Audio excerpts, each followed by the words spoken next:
Would you trust a safety recall marked completed? Ford is calling back more than 300,000 vehicles because the correct software may never have been installed, even though the repair was recorded as finished. In this video, we'll reveal how a missing safety fix, expired engine coverage, and a recall repair delayed until 2027 could leave Ford owners facing breakdowns, major repair bills, and weeks without their vehicles. So let's break down exactly what happened and what every Ford owner needs to check right now. The recall that came back. This is not a completely new safety defect. Ford is taking a second look at Focus models from 2012 through 2018 and 2014 F150, trucks that had already been recalled before. The original problems were serious. On the Focus, a malfunction involving the fuel vapor system could create excessive vacuum inside the fuel tank. The tank could deform, the fuel gauge could become inaccurate, and the engine could stall. A driver might believe there is enough fuel left to reach the next gas station when the tank is nearly empty. Or the engine could lose power while the car is merging onto a highway, crossing traffic, or making a left turn. The F150 problem was different, but potentially just as dangerous. An intermittent transmission sensor signal could cause the truck's computer to misunderstand how fast the vehicle was moving. Under certain conditions, the transmission could unexpectedly command a downshift into first gear. At highway speed, that could create an abrupt slowdown and make the truck more difficult to control. Both problems had already been recalled. Owners brought their vehicles to dealerships, software updates were performed, and the campaigns were closed. But Ford's later audit found that some vehicles did not contain the correct software. On others, the old service records were not detailed enough to prove which calibration had actually been installed. Ford is not claiming that every one of these vehicles definitely missed the first repair. Some have confirmed software discrepancies. Others are included because Ford cannot reliably verify the old programming history. But the owner had almost no way to catch the problem. The vehicle could start normally. There might be no warning light. The invoice could clearly show that the recall had been completed. The public VIN history might show no open campaign.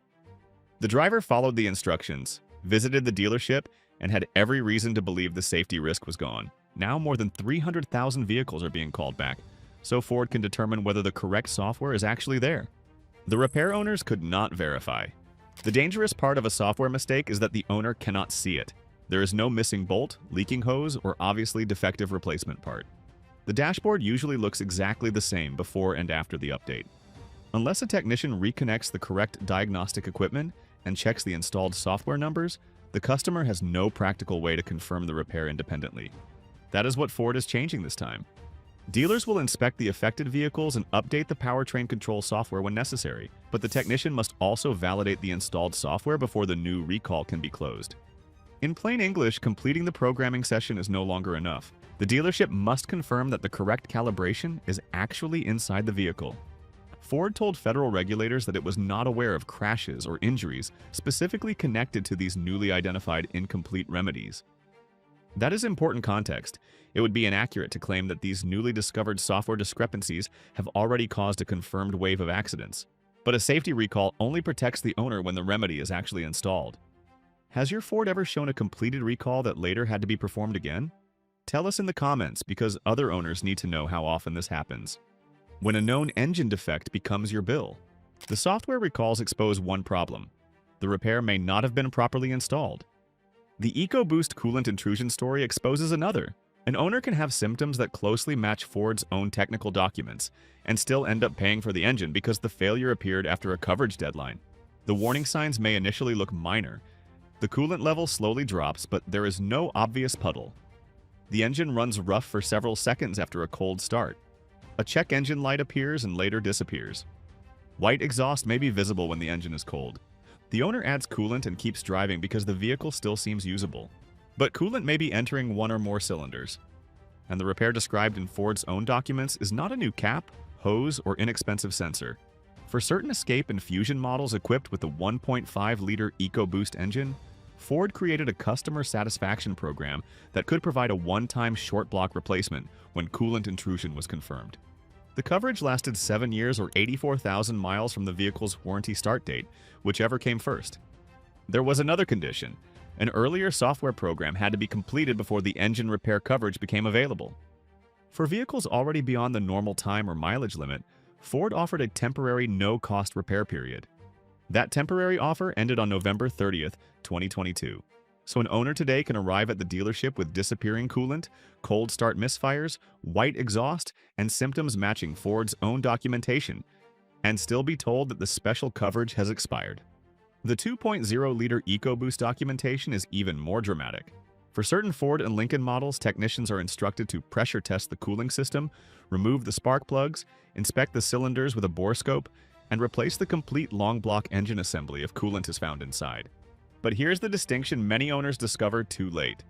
A technical service bulletin explains how a dealership should diagnose and repair a known condition. It does not automatically extend the warranty. Ford's bulletin specifically states that existing warranty limits and policies are not changed by the document. That sentence can determine who receives a replacement engine and who receives a repair estimate worth thousands of dollars. The financial outcome may come down to just three details: the exact VIN, the warranty start date, and whether the required earlier program was completed. The failure may be identical, the symptoms may be identical, even the dealership's diagnosis may be identical. But one owner may qualify for an engine replacement, while another is told that the coverage clock has already expired.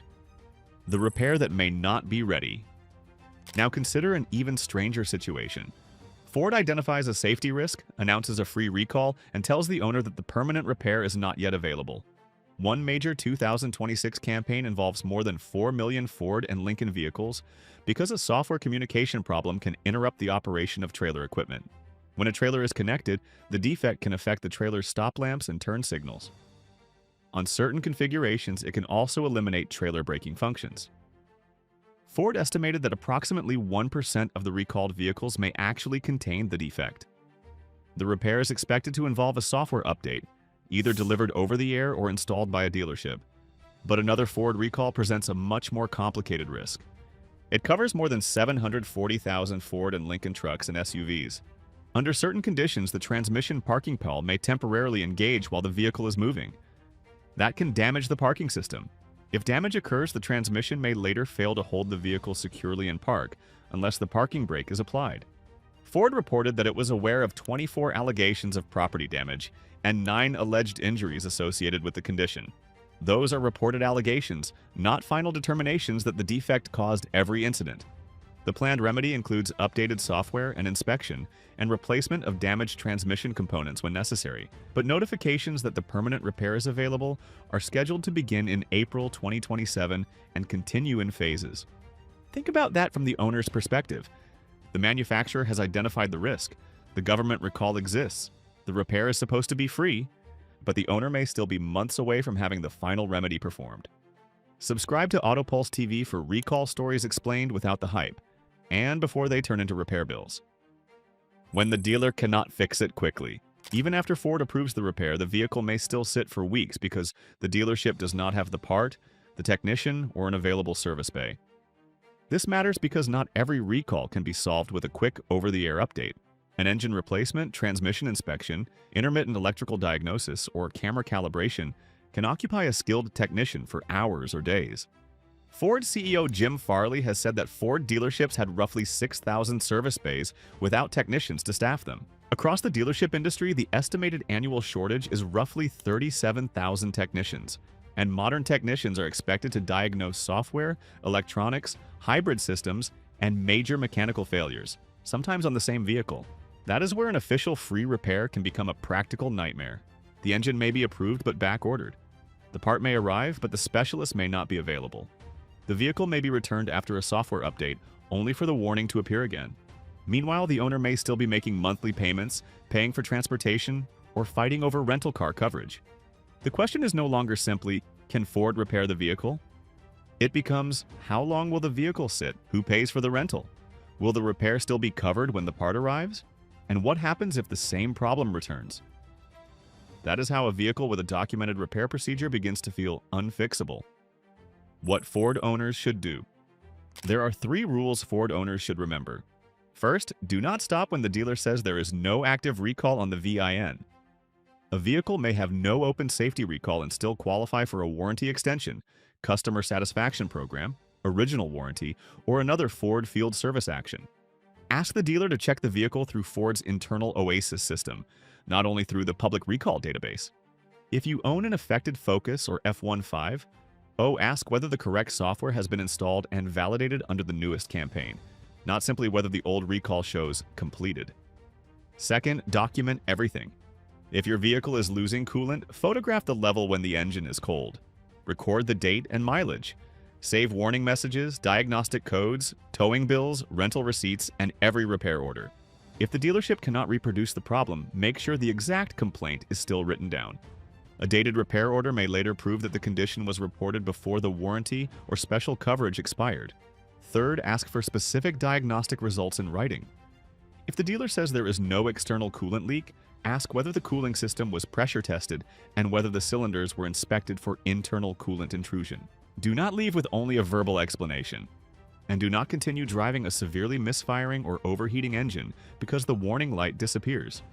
If the temperature rises, the engine runs badly, or heavy white exhaust continues after startup, shut the vehicle down safely and arrange a tow. A towing bill is expensive. A destroyed engine is far worse. This story is bigger than one Ford Focus, one F-150, or one EcoBoost engine. A repair is only real when it is installed, verified, documented, and completed. Check your VIN, save every service record, and never rely only on a verbal promise when thousands of dollars may depend on one repair order. If this video helped you, subscribe to AutoPulse TV, hit the like button, and share it with another Ford owner.